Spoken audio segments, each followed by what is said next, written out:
ಸ್ನೇಹಿತರೆ ನಮಸ್ಕಾರ, ನಾನು ರವೀಂದ್ರ ಜೋಶಿ.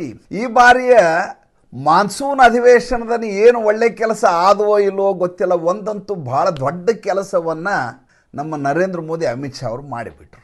ನಮ್ಮಲ್ಲಿ ಒಂದು ದೊಡ್ಡದಾದಂಥ ಸಂತತಿ ಇದೆ, ಅವಿವೇಕಿಗಳ ಸಂತತಿ. ಅವರು ಭಾರತ ಮಾತೆ ಅಂದ ತಕ್ಷಣ ಹಂಗಾರೆ ಅಪ್ಪ ಯಾರು ಅಂತ ಕೇಳ್ತಾರೆ. ಅಂಥ ಅವಿವೇಕಿಗಳಿರುವಂಥ ದೇಶ ಇದು. ನಾವು ಜನನಿ ಜನ್ಮಭೂಮಿಶ್ಚ ಸ್ವರ್ಗಾದಪಿ ಗರಿಯಸಿ ಅಂತ ತ್ರೇತಾಯುಗದ ಕಾಲದಿಂದ ಹೇಳ್ಕೊಂಡು ಬಂದಂಥ ಜನ ನಾವು. ನಮಗೆ ಜನ್ಮಭೂಮಿ ಅಂದರೆ ಮಾತ್ರ ಸಮಾನ ಅಂತ ಹೇಳ್ಕೊಂಡು ಬಂದಂಥ ಜನ. ಅಪ್ಪ ಯಾರು ಅಂತ ಕೇಳುವಂಥ ಅವಿವೇಕಗಳಿರುವಂಥ ಕಾಲಘಟ್ಟದಲ್ಲಿ ನರೇಂದ್ರ ಮೋದಿ ಅವರು ಈ ಗಲಾಟೆಯ ಮಧ್ಯೆ ಒಂದೇ ಮಾತರಮ್ಮನ್ನು ಕಡ್ಡಾಯಗೊಳಿಸಿದರು. ಜೊತೆಗೆ ಯಾರು ಇದಕ್ಕೆ ಗೌರವ ಕೊಡೋದಿಲ್ವೋ ಅವರಿಗೆ ಜೈಲಿಗೆ ಹಾಕಬೇಕು, 3 ವರ್ಷ ಜೈಲು ಶಿಕ್ಷೆ ಅಂತ ಒಂದು ಬಿಲ್ಲನ್ನು ಪಾಸ್ ಮಾಡಿಬಿಟ್ರು. ಸಂಸತ್ತಿನ ಮುಖ್ಯ ಕೆಲಸ ಏನಪ್ಪ ಅಂತಂದರೆ, ದೊಡ್ಡ ಅಭಿವೃದ್ಧಿ ಕೆಲಸ ಒಂದು ಕಡೆ ಇಡ್ರಿ, ಆದರೆ ಪಾಲಿಸಿಗಳನ್ನು ಮಾಡೋದಿದೆಯಲ್ಲ, ಆ ಪಾಲಿಸಿಗಳು ಇಡೀ ದೇಶದ ದಿಕ್ಸೂಚಿಯನ್ನು ಬದಲಿಸಬಲ್ಲವು. ನನಗೆ ಯಾಕೆ ಹಿಂಗೆ ಅನ್ನಿಸ್ತು ಅಂತಂದರೆ, ನಮ್ಮ ಸನ್ಮಾನ್ಯ ಶ್ರೀಮತಿ ಸೋನಿಯಾ ಗಾಂಧಿ ಕಾಂಗ್ರೆಸ್ ಪಕ್ಷದ ಅಧಿನಾಯಕಿ ಒಂದೇ ಮಾತ್ರ ಹಾಡು ಶುರುವಾದ ತಕ್ಷಣ ಯಾವ ರೀತಿ ಚಡಪಡಿಸಲಿಕ್ಕೆ ಶುರು ಮಾಡಿದರು ಅನ್ನುವಂಥ ವಿಡಿಯೋ ನೋಡಿದ್ನಲ್ಲ, ನನಗೆ ಸಮಾಧಾನ ಆಗೋಯ್ತು. ಘಟನೆ ಏನು? ಘಟನೆಯನ್ನು ಮೊದಲು ಹೇಳ್ಬಿಡ್ತೀನಿ ನೋಡ್ರಿ. ಕಳೆದ 12 ವರ್ಷಗಳಿಂದ ಸೋನಿಯಾ ಗಾಂಧಿಯವರು 1 ವರ್ಷ 2 ವರ್ಷ ಬಂದು ಹೋದರು ಇದಕ್ಕೆ, ಯಾವುದು ರಿಪಬ್ಲಿಕ್ ಡೇ ಕಾರ್ಯಕ್ರಮಕ್ಕೆ, ಆಗಸ್ಟ್ 15 ಕಾರ್ಯಕ್ರಮ 2 ಸಲ. ಅದಾದಮೇಲೆ ಬರೋದು ನಿಲ್ಲಿಸ್ಬಿಟ್ರು. ಯಾಕೆ ಅಂತಂದರೆ, ಆಕೆ ಹಿಂದಿನ ಸೀಟಿನಲ್ಲಿ ಕೂತ್ಕೋಬೇಕು. ವಿಪಕ್ಷ ನಾಯಕ ಮುಂದಿನ ಸೀಟ್ನಲ್ಲಿ ಕೂತ್ಕೋತಾರೆ ಮಲ್ಲಿಕಾರ್ಜುನ ಮುತ್ಯ, ಈಕೆ ಅದರ ಹಿಂದೆ ಕೂತ್ಕೋಬೇಕು. ಯಾಕೆಂದರೆ ಈಕೆ ಕೇವಲ ಒಬ್ಬ ಸಂಸತ್ ಸದಸ್ಯೆ.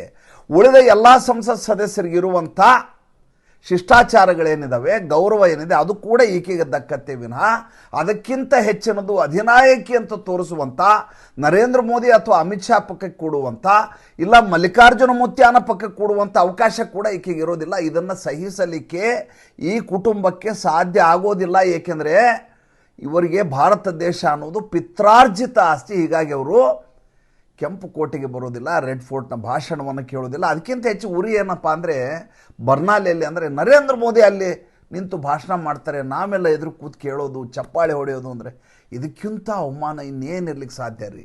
ಅದೇ ಮೆಣಸಿನಕಾಯಿ ಇಟ್ಟಂಗೆ ಆಗತ್ತೆ ರಾಹುಲ್ ಗಾಂಧಿಗೂ ಕೂಡ. ಏನಾಯಿತು ಅಂದರೆ, ಇವತ್ತು ಆಗಸ್ಟ್ 15 80ನೇ ಸ್ವಾತಂತ್ರ್ಯೋತ್ಸವ ಸಮಾರಂಭ.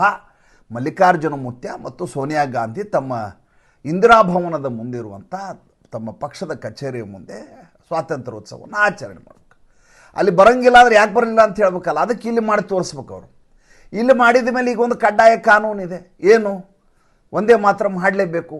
ಯಾವುದೇ ಕಾರ್ಯಕ್ರಮ ಇದ್ದರೂ ಕೂಡ ನೀವು ಅದನ್ನ ಅವಾಯ್ಡ್ ಮಾಡೋ ಹಾಗಿಲ್ಲ. ಒಂದು ರಾಷ್ಟ್ರಗೀತೆ, ಒಂದು ರಾಷ್ಟ್ರಗಾಯನ, ಎರಡೂ ಮಾಡಬೇಕು. ಇದರಲ್ಲಿ ತಾಯಿ ಅಂತ ಹೇಳ್ತಾರೆ, ಭಕ್ತಿ ಶಕ್ತಿ ಅಂತ ಬರ್ತದೆ ಚರಣದಲ್ಲಿ. ಭಕ್ತಿ ಶಕ್ತಿ ಅನ್ನೋದನ್ನು ಈಕೆ ಹೇಗೆ ಒಪ್ಕೋತಾರೆ?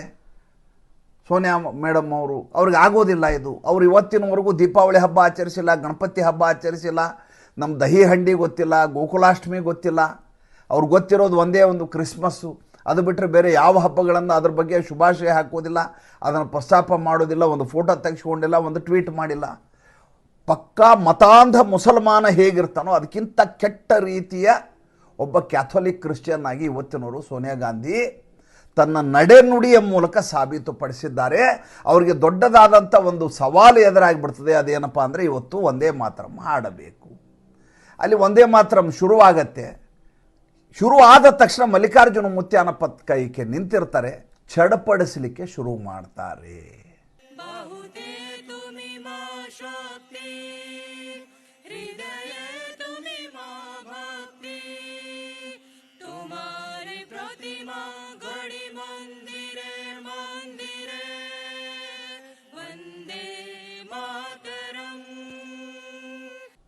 ಹಿಂದೆ ತಿರುಗ್ತಾರೆ, ಆ ಕಡೆ ಹೋಗ್ತಾರೆ, ಹೋಗ್ಬೇಕು ಅಂತಾರೆ, ನಿಲ್ಲಿಸು ಅಂತ ಹೇಳಬೇಕು ಅಂತಾರೆ, ನಿಲ್ಲಿಸು ಅಂತ ಹೇಳೋ ಹಂಗಿಲ್ಲ. ಮೊನ್ನೆ ಬೇರೆ ಸಂಸತ್ ಅಧಿವೇಶನ ಮುಗಿಯೋ ಸಂದರ್ಭದಲ್ಲಿ ಎಲ್ಲ ಸದಸ್ಯರ ಸಮ್ಮುಖದಲ್ಲಿ ಈ ಕಡೆ ನರೇಂದ್ರ ಮೋದಿ, ಈ ಕಡೆ ಅಮಿತ್ ಶಾ ಒಂದೇ ಮಾತ್ರ ಮಾಡಿಸ್ಬಿಟ್ಟಾರೆ. ಕಾನೂನು ಬೇರೆ ಆಗಿದೆ, ಜೈಲಿಗೆ ಹಾಕ್ತಾರಂತೆ. ಆದರೂ ಕೂಡ ಈಕೆ ತಡೆಯುವ ಪ್ರಯತ್ನವನ್ನು ಮಾಡಿದ ವಿಡಿಯೋ ಈಗ ಎಲ್ಲ ಕಡೆ ವೈರಲ್ ಆಗ್ತಾ ಇದೆ. ಅಲ್ಲಿಗೆ ಸೋನಿಯಾ ಗಾಂಧಿ ಯಾವ ಮಟ್ಟಿಗೆ ಇದರಿಂದ ಚಿಂತಾಕ್ರಾಂತರಾಗಿದ್ದಾರೆ, ಎಷ್ಟು ಉದ್ವಿಗ್ನರಾಗಿದ್ದಾರೆ ಅನ್ನೋದು ಸ್ಪಷ್ಟವಾಗಿ ಗೋಚರಿಸುತ್ತೆ. ಇನ್ನು ಅಖಿಲೇಶ್ ಯಾದವ್ ಅಂತ ಒಬ್ಬ ಇನ್ನೊಬ್ಬ ಅವಿವೇಕಿ ಇದ್ದಾನೆ, ಕೆಂಪು ಟೊಪ್ಪಿಗೆ ಅವಿವೇಕಿ. ಈ ಕೆಂಪು ಟೊಪ್ಪಿಗೆ ಅವಿವೇಕಿ ಒಂದೇ ಮಾತ್ರ ಹಾಡು ಅಂದ ತಕ್ಷಣ ನೆನಪಾಗೋದು AR रहमान. ಆತ ಏನು ಹೇಳ್ಯಾನ ಇದು ಕೇಳ್ರಿ. हालांकि मुख्यमंत्री जी जानकार कुछ नहीं है. AR रहमान, एक मिनट, AR रहमान का गाना लगाना, वंदे मातरम, माँ तुझे सलाम. क्या AR रहमान ने नहीं गाया गाना? जो मुख्यमंत्री बिष्ट जी हैं, इनके संगी साथी, अनरजिस्टर्ड संगी साथी, उन्होंने कभी वंदे मातरम नहीं गाया. आपको पता है? हाँ, इससे कह रहे हो जी, यहाँ से कह रहे हैं. ये जी इसलिए कह रहे हैं कि इनको पता है कि अनरजिस्टर्ड संगी साथियों ने वंदे मातरम कभी नहीं गाया, न आजादी से पहले गाया न आजादी के बाद गाया. तो इन्हें जाकर के अपने अनरजिस्टर्ड संगी साथियों से पूछना चाहिए कि आपने आजादी से पहले वंदे मातरम क्यों नहीं गाया, सुजलाम सुफलाम क्यों नहीं कहा, मातरम क्यों नहीं कहा, सस्य श्यामलाभ क्यों नहीं कहा, माँ तुझे सलाम, वंदे मातरम. ಈತ ಯಾವ ಸ್ಥಿತಿಯಲ್ಲಿ ಬಂದಿದ್ದಾರೆ ಅಂದರೆ, ಆ ಕಡೆ ಸಾಗರಿಕಾ ಘೋಷ್, ಆಕೆ ಇವರೆಲ್ಲ ಮಾತಾಡಿದ್ದು ಇವತ್ತು ನೀವು ಕೇಳಿಬಿಟ್ರೆ ಇವರಿಗೆ ನರೇಂದ್ರ ಮೋದಿ ಯಾವ ರೀತಿ ಬತ್ತಿ ಇಟ್ಟಿದ್ದಾರೆ. ಆ ಶಬ್ದ ಬಳಸಬಾರ್ದು, ನಾವು ಭಾಳ ತೃಣಸಮಾನ ಶಬ್ದಗಳಿವು. ಆದರೆ ಅದಕ್ಕಿಂತ ಒಳ್ಳೆಯ ಶಬ್ದ, ಘನವಂತಿಕೆಯಿಂದ ಕೂಡಿದ ಶಬ್ದವನ್ನು ಹೇಳಲಿಕ್ಕೆ ಸಾಧ್ಯ ಆಗ್ತಾ ಇಲ್ಲ. ಅಷ್ಟು ನನಗೆ ಸಡಗರ ಆಗಿದೆ, ಸಂಭ್ರಮ ಆಗಿದೆ. ನೋಡಿ, ಮಜಾ ನೋಡಿ. ಇದೇ ಸೋನಿಯಾ ಗಾಂಧಿ ಒಮ್ಮೆ ಭಾಷಣ ಮಾಡುವ ಸಂದರ್ಭದಲ್ಲಿ ಹಿಂದುಗಡೆ ಆಜಾನ್ ಕೇಳಿಸುತ್ತೆ. ಆಜಾನ್ ಕೇಳಿಸಿದ ತಕ್ಷಣ ಈಕೆ ಭಾಷಣವನ್ನು ಸಂಪೂರ್ಣವಾಗಿ ನಿಲ್ಲಿಸಿಬಿಡ್ತಾರೆ. ಏಕೆಂದರೆ ಆ ಧರ್ಮಕ್ಕೆ ಇವರು ಗೌರವ ಕೊಡಬೇಕು. ಯಾಕೆಂದರೆ 2013ರಲ್ಲಿ ಲುಟಿಯನ್ ದಿಲ್ಲಿಯಲ್ಲಿರುವಂಥ, ದಿಲ್ಲಿಯ ಅತ್ಯಂತ ಪ್ರತಿಷ್ಠಿತ ಪ್ರದೇಶದಲ್ಲಿರುವಂಥ 123 ಆಸ್ತಿಗಳನ್ನು ರಾತ್ರೋರಾತ್ರಿ ಮನಮೋಹನ್ ಸಿಂಗ್ ಅವರ ಸಮಕ್ಷಮದಲ್ಲಿ ಮುಸಲ್ಮಾನರ ವಕ್ಫ್ ಬೋರ್ಡ್ಗೆ ಟ್ರಾನ್ಸ್ಫರ್ ಮಾಡಿದಂಥ ಅಪಕೀರ್ತಿ ಈಕೆಗೆ ಸಲ್ಲುತ್ತದೆ. ಈಗ ಅದು ವಾಪಸ್ ತಗೊಳ್ಳೋ ಕೆಲಸ ನಡೆದಿದೆ, ಅದು ಬೇರೆ ವಿಚಾರ. ಮಾಡಿರೋ ಕೆಲಸ ಏನು ಅಂತ ಹೇಳ್ತೀನಿ. ಈಕೆಗೆ ರಾಷ್ಟ್ರದ ಬಗ್ಗೆ ಗೌರವ ಎಷ್ಟು ಅಂದರೆ, ಈಕೆ ಧ್ವಜಾರೋಹಣ ಮಾಡಿಕೋ, ಧ್ವಜಾನೇ ಕತ್ತರಿಸ್ಕೊಂಡು ಕೆಳಗಡೆ ಬೀಳುತ್ತೀರಿ. ಅಂದರೆ ಈಕೆ ಮನಸ್ಥಿತಿ ಹೇಗಿದೆ ನೋಡಿ. ನಮಗೆ ರಾಷ್ಟ್ರಧ್ವಜ ಅಂದರೆ ಅತ್ಯಂತ ಗೌರವಯುತವಾದಂಥದ್ದು. ಅದನ್ನು ಮಡಚುವುದು ಹೇಗೆ ಅನ್ನುವುದಕ್ಕೆ ಕೂಡ ಒಂದು ಸಂಸ್ಕಾರ ಇದೆ, ಅದಕ್ಕೆ ಒಂದು ಶಿಷ್ಟಾಚಾರ ಇದೆ. ವಾಘಾ ಬಾರ್ಡರ್ಗೆ ಹೋದರೆ ಹೇಗೆ ಮಗುವನ್ನು ಎತ್ತಿಕೊಂಡು ಬರುತ್ತೇವೆಯೋ ಅಷ್ಟೇ ಮುದ್ದಿನಿಂದ ನಮ್ಮ ರಾಷ್ಟ್ರಧ್ವಜವನ್ನು ತರ್ತೀವಿ. ಅದನ್ನು ಮಡಚುವುದನ್ನು ಕೂಡ ಅಷ್ಟೇ ಅಚ್ಚುಕಟ್ಟಾಗಿ ಮಡಿಸ್ತೀವಿ. ಅಷ್ಟೇ ಚೆನ್ನಾಗಿ ಒಬ್ಬ ನಮ್ಮ ಸೈನಿಕ ಅದನ್ನು ಎತ್ತಿಕೊಂಡು ಹೋಗ್ತಾರೆ. ಅಂದರೆ ನನ್ನ ದೇಶದ ಅಸ್ಮಿತೆ ಅದು ಅನ್ನೋದು ಕಾರಣಕ್ಕೆ ಈಕೆ ನಮ್ಮ ದೇಶದ ಬಗ್ಗೆ ಕಳಕಳಿ ಇಲ್ಲದೆ 15 ವರ್ಷ ನಮ್ಮ ದೇಶದ ಪೌರತ್ವವನ್ನೇ ಪಡೆಯಲಾರದೆ ಮತದಾರರ ಪಟ್ಟಿಯಲ್ಲಿ ತನ್ನ ಹೆಸರನ್ನು ಸೇರಿಸ್ಕೊಂಡು ಫ್ರಾಡ್ ಮಾಡಿರೋ ಹೆಣ್ಮಗಳು ನಮ್ಮ ದೇಶದ ಒಂದೇ ಮಾತ್ರ ಹಾಡು ಅಂದ್ರೆ ಹಾಡ್ಲಿಕ್ಕೆ ಸಾಧ್ಯ ಏನ್ರಿ? ಈಕೆ ಮಾಡಿದಂಥ ಕೃತಿ ಇದೆಯಲ್ಲ, ಇವತ್ತು ಯಾರಾದರೂ ಈ ವಿಡಿಯೋ, ಈಗ ಇದು ವಿಡಿಯೋ ವೈರಲ್ ಆಗಿದೆ, ಎಲ್ಲ ಕಡೆ ಇದು ಓಡಾಡ್ತಾ ಇದೆ. ಯಾರಾದರೂ ಇದನ್ನು ನೋಡಿ ಒಂದು ಕೇಸ್ ಹಾಕಿಬಿಟ್ರೆ 3 ವರ್ಷ ಶಿಕ್ಷೆ, ತನ್ನ ಸಂಸತ್ ಸದಸ್ಯತ್ವವನ್ನು ಈಕೆ ಕಳ್ಕೊತಾಳೆ. ರಾಜ್ಯಸಭಾ ಸದಸ್ಯತ್ವ ಹೊರಟೋಗುತ್ತೆ. ಆಕೆ ರಾಜ್ಯಸಭೆಯಿಂದ ಬಂದಿರೋದು ಈ ಸಲ. ಯಾಕೆಂದರೆ ಆಕೆಗೆ ಭಯ ಇತ್ತು, ಚುನಾವಣೆಗೆ ನಿಂತರೆ ನಾನು ಸೋಲಿಸ್ಬಿಡ್ತಾರೆ ಅಂತೇಳಿ ರಾಜಸ್ಥಾನದಲ್ಲಿ ಹೋಗಿ ರಾಜ್ಯಸಭಾ ಸದಸ್ಯತ್ವವನ್ನು ಪಡ್ಕೊಂಡಂತಾಳು. ಆ ರೀತಿ. ಇನ್ನು ಬೆಳಗ್ಗೆ ಇನ್ನೊಂದು ಬೆಳವಣಿಗೆ ಆಯ್ತು. ಅದೇನಪ್ಪ, ಇದ್ದಕ್ಕಿದ್ದ ಹಾಗೆ ತಲೆ ಮೇಲೆ ಕೈ ಹೊಡ್ಕೊಂಡು ಕೂತ್ಕೊಳ್ತೀವಿ, ಬಿಳಿ ಜಿರ್ಲೆ, ದೊಡ್ಡ ಜಿರ್ಲೆ. ಯಾವುದು? ಅಭಿಜಿತ್ ದೀಪ್ಗೆ. ಒಂದೇ ದಿನದಲ್ಲಿ 2 ಕೋಟಿ ಸದಸ್ಯತ್ವವನ್ನು ಪಡೆದೆ, ಇನ್ಸ್ಟಾಗ್ರಾಮ್ನಲ್ಲಿ ಸೆನ್ಸೇಷನ್ ಮಾಡಿದೆ, ನರೇಂದ್ರ ಮೋದಿಗಿಂತ ಹೆಚ್ಚು ಫಾಲೋಯರ್ಸ್ ಇದ್ದಾರೆ ನಮಗೆ ಅಂತ ಹೇಳಿದಂಥ ವ್ಯಕ್ತಿ ಬೆಳಗ್ಗೆ ತಲೆ. ಯಾಕೆ ಅಂದರೆ ಇವತ್ತು ಇಡೀ ದೇಶದ ಗಮನ ಸೆಳೆಯೋದು ನರೇಂದ್ರ ಮೋದಿ ಅವರ ಭಾಷಣ ಇಡೀ ದಿವಸ ವೈರಲ್ ಆಗುತ್ತೆ. ಹಾಗಾದರೆ ಇನ್ಸ್ಟಾಗ್ರಾಮ್ನಲ್ಲಿ ನನ್ನ ಅಸ್ತಿತ್ವವೇನು, ನನ್ನ ಸೋಷಿಯಲ್ ಮೀಡಿಯಾದಲ್ಲಿ ನನ್ನ ಪಾತ್ರವೇನು? ಈತ ತಕ್ಷಣದಲ್ಲಿ ಒಂದು ಫೋಟೋ ಹಾಕಿ ಟ್ವೀಟ್ ಮಾಡಿಬಿಡ್ತಾರೆ. ಏನಂತ? ನನ್ನ ಇನ್ಸ್ಟಾಗ್ರಾಮ್ ಹ್ಯಾಂಡಲನ್ನು ಸಸ್ಪೆಂಡ್ ಮಾಡಲಾಗಿದೆ.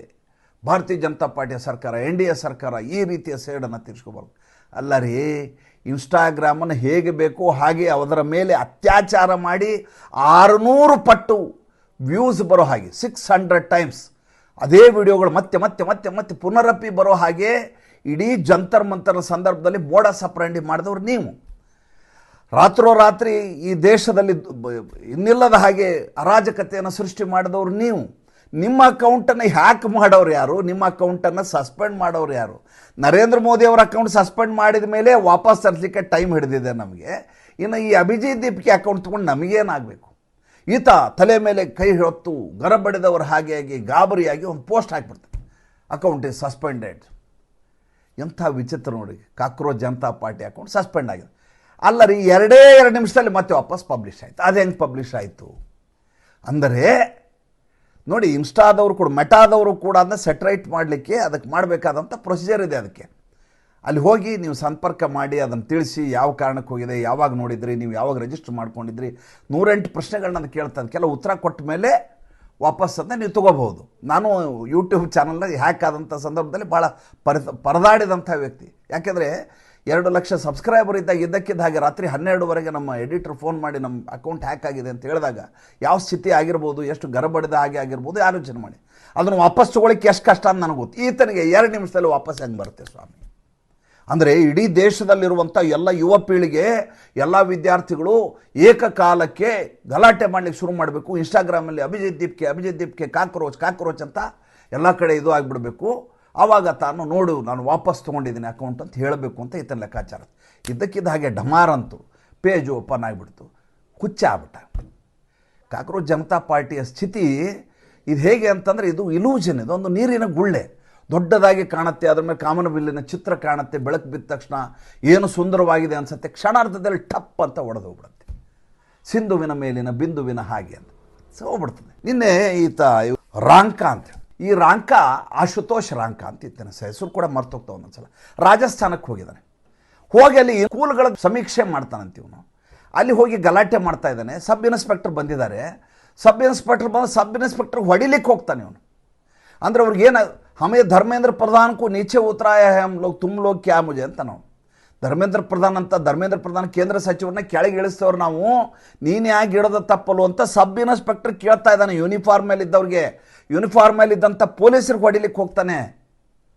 ಜಂತರ್ ಮಂತರ್ನಲ್ಲಿ ಇನ್ಸ್ಟ್ರಕ್ಷನ್ ಇದ್ದದಕ್ಕೆ ಪೊಲೀಸರು ಬಾಯಿ ಮುಚ್ಕೊಂಡು ಸುಮ್ಮನಿದ್ರು. ಅದರ ಅರ್ಥ ಪೊಲೀಸರು ಕಾಯಮ್ಮಾಗಿ ಬಾಯಿ ಮುಚ್ಕೊಂಡು ಸುಮ್ಮನಿರ್ತಾರೆ ಅಂತ ಯಾವತ್ತೂ ಅನ್ಕೊಳ್ಳಿಕ್ಕೆ ಹೋಗಬಾರ್ದು. ಯಾವಾಗಲೂ ಹಂಗೆ ನಡೆಯಂಗಿಲ್ಲ ಜೀವನ. ಒಂದು ಹಾವಿನ ಕತೆ ಹೇಳ್ತೇನೆ ನಿಮಗೆ. ಒಂದು ಹಾವು ಭಾಳ ರಸ್ತೆನಲ್ಲಿ ಎಲ್ಲರಿಗೂ ಕಾಟ ಕೊಡ್ತಾ ಇತ್ತಂತೆ. ಒಬ್ಬ ಋಷಿ ಹೋಗ್ತಾ ಇದ್ದ, ನಿಮ್ಗೆ ಗೊತ್ತಿರ್ತದೆ ಈ ಕತೆ. ಋಷಿ ಹೋಗ್ತಾ ಇದ್ದ, ಏನಪ್ಪ ಬಂದವ್ರಿಗೆಲ್ಲ ಕಾಟ ಕೊಡ್ತೀಯ ನೀನು, ಪಾಪ ಜನ ಓಡಾಡ್ಲಿಕ್ಕೆ ಆಗ್ತಾ ಇಲ್ಲ, ನಿನ್ನಿಂದ ಇಡೀ ದುರ್ಮಾರ್ಗ ಅಂತ ಅಂತಾರೆ ಇದಕ್ಕೆ. ದಟ್ಟ ಕಾಡು, ಜನ ಓಡಾಡೋದು ಕಷ್ಟ, ಆದ್ದರಿಂದ ನೀನು ಕಚ್ಚಬೇಡ ಯಾರಿಗೊಂದು. ನಾಗರಾವ್ಗೆ ಸಂತ ಹೇಳಿದಾನೆ, ಸಾಧು ಹೇಳಿದಾನೆ ಅಂತ ಕಚ್ಚೋದು ಬಿಟ್ಬಿಡ್ತು. ಜನರಿಗೆ ಗೊತ್ತಾಗ್ತದೆ ಕಚ್ಚಲ್ಲ ಅಂತ. ಜನ ಬಂದು ಕಲ್ಲು ಹೊಡಿಲಿಕ್ಕೆ ಶುರು ಮಾಡಿದ್ರು, ಕಚ್ಚಲ್ವಲ್ಲ. ವಾಪಸ್ ಆ ಕಡೆಯಿಂದ ಋಷಿ ವಾಪಸ್ ಬರ್ತಾ ಇದ್ದ. ಸಂತ ಸಾಧು ನೋಡ್ತಾನೆ, ಹಾವಿನ ಮೈ ತುಂಬ ಗಾಯ. ಯಾಕಪ್ಪ ಏನಾಯ್ತು ನಾಗರಾಜ ಅಂತ ಕೇಳ್ತಾನೆ. ಇಲ್ಲ ನೀವೇ ಹೇಳಿರಲ್ಲ ಕಚ್ಚಬೇಡ ಅಂತೇಳಿ. ಆವಾಗ ಋಷಿ ಹೇಳಿದ, ನೀವೇನಂತ ಹೇಳಿದೆ ನಾನು? ಕಚ್ಚಬೇಡ ಅಂದೆ. ಬುಸ್ ಅನ್ನಬೇಡ ಅಂತೇನು ಹೇಳಿದ್ದೆ ನಾನು? ಮಕ್ಕಳು ಬರೋರು ಕಲ್ಲು ಹೊಡಿಯೋರು, ಪಾಪ ಹೊಡಿಸ್ಕೊಂಡು ಸುಮ್ಮನೆ ಇರೋದು ಹಾವು. ನೀನು ಬುಸ್ ಅನ್ನಬೇಡ ಅಂತ ಹೇಳಿಲ್ವಲ್ಲ ನಾನು?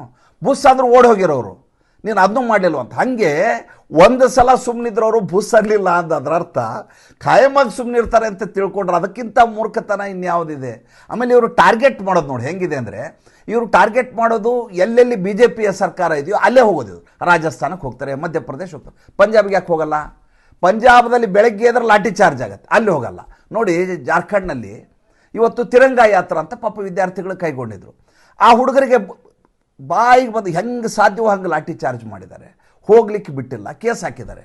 ಸುಪ್ರೀಂ ಕೋರ್ಟ್ ಹೇಳುತ್ತೆ ಜಂತರ್ ಮಂತರ್ನಲ್ಲಿ ಪ್ರತಿಭಟನೆಕಾರರ ಮೇಲೆ ಕೇಸ್ ಹಾಕಬೇಡಿ ಅಂತ ಸುಪ್ರೀಂ ಕೋರ್ಟ್ ಹೇಳುತ್ತೆ. ಅಲ್ಲಿ ಜಾರ್ಖಂಡ್ನಲ್ಲಿ 300 ಜನ ಮಕ್ಕಳ ಮೇಲೆ ಕೇಸ್ ಹಾಕಲಾಗಿದೆ. 300 ಜನ ಮಕ್ಕಳ ಮೇಲೆ. ಲಾ ಆ್ಯಂಡ್ ಆರ್ಡರ್ ಸ್ಟೇಟ್ ಸಂಬಂಧಪಟ್ಟದ್ದು. ಅಲ್ಲಿರುವಂಥ ಹೇಮಂತ್ ಸೊರೇನ್ ಸರ್ಕಾರ ಸುಪ್ರೀಂ ಕೋರ್ಟ್ ಜಂತರ್ ಮಂತರ್ಗೆ ಹೇಳಿದೆ, ನಮಗೆ ಹೇಳಿಲ್ಲ ಅಂತೇಳಿ ಇಲ್ಲಿ ಕೇಸ್ ಹೇಳಿದ್ರು. ಶಾಂತನಿರತವಾದಂಥ ಕಾನೂನುಬದ್ಧವಾಗಿ ಮಾಡಿದಂಥ ಚಳವಳಿಯ ಪ್ರತಿಭಟನೆಕಾರರ ಮೇಲೆ ಜಾರ್ಖಂಡ್ನಲ್ಲಿ 300 ಕೇಸ್ಗಳು ಬಿದ್ದಿದ್ದಾವೆ. ಅಲ್ಲಿ ಬಂದಂಥ ಎಲ್ಲ ಪತ್ರಕರ್ತರ ಮೇಲೆ ಕೇಸ್ ಹಾಕಿದ್ದಾರೆ. ನರೇಂದ್ರ ಮೋದಿ ಅವರ ಸರ್ಕಾರದಲ್ಲಿ ನರೇಂದ್ರ ಮೋದಿ ಅವ್ರಿಗೆ ಬಾಯಿಗೆ ಬಂದಂಗೆ ಎಲ್ಲರೂ ಮಾತಾಡಿದರು. ಒಂದು ಕೇಸ್ ಹಾಕಿದಾರ ನಂಗೆ ಹೇಳಿ. ಪತ್ರಕರ್ತರ ಪಾಲಿಗೆ ಸುವರ್ಣ ಯುಗ ಅಂತ ಯಾವುದಾದ್ರೂ ಇದ್ದರೆ ನರೇಂದ್ರ ಮೋದಿ ಅವರ ಕಾಲಾವಧಿ 2014ರಿಂದ 2026 ನಡೀತಾ ಇರೋದು. ಯಾಕೆ ಅಂದರೆ ನಿಮ್ಗೆ ಎಲ್ಲಿ ಏನು ಬೇಕಾದ್ರೂ ನರೇಂದ್ರ ಮೋದಿ ಅವರ ವಿರುದ್ಧ ಎಡಚರರು ಮಾತಾಡ್ಬೋದು, ಬಲಚರರು ಮಾತಾಡ್ಬೋದು, ಬಲಪಂಥೀಯರು ಎಲ್ಲರೂ ಮಾತಾಡ್ಬೋದು, ಯಾರೂ ಕೇಸ್ ಹಾಕಲ್ಲ. ಯಾಕೆಂದರೆ ಅಭಿವ್ಯಕ್ತಿ ಸ್ವಾತಂತ್ರ್ಯ, ಮಾತಾಡಲಿ ಅಂತ ನರೇಂದ್ರ ಮೋದಿ ಸುಮ್ಮನೆ ಬಿಡ್ತಾರೆ. ಅದೇ ಬೇರೆ ಯಾವುದೇ ರಾಜ್ಯದಲ್ಲಿ ಇಲ್ಲಿ ಕಾಂಗ್ರೆಸ್ ಸರ್ಕಾರ ಇದೆ, ಒಂದು ಶಬ್ದ ಮಾತಾಡಿದ್ರೆ ಮಾರು ದಿವಸ ಜೈಲಿಗೆ ಹಾಕ್ತಾರೆ. ನಮ್ಮ ಕಣ್ಣೆದುರಿಗಂಥ 100 ಉದಾಹರಣೆಗಳಿದ್ದಾವೆ. ಈ ಅಭಿಜಿತ್ ದೀಪ್ಗೆ ಇವರೆಲ್ಲ ಯಾಕೆ ಆಟ ಆಡ್ತಾ ಇದ್ದಾರೆ ಅಂದರೆ ನರೇಂದ್ರ ಮೋದಿ ಏನು ಮಾಡೋದಿಲ್ಲ ಅಂತ. ನರೇಂದ್ರ ಮೋದಿ ಸ್ಪೈನ್ ಕಟ್ ಮಾಡ್ತಾರೆ. ಹೇಗೆ ಪಾಕಿಸ್ತಾನದ ಆರ್ಥಿಕತೆಯನ್ನು ಬೀದಿಗೆ ತಂದು ನಿಲ್ಲುವ ಸ್ಥಿತಿಗೆ ನರೇಂದ್ರ ಮೋದಿ ತಂದರು.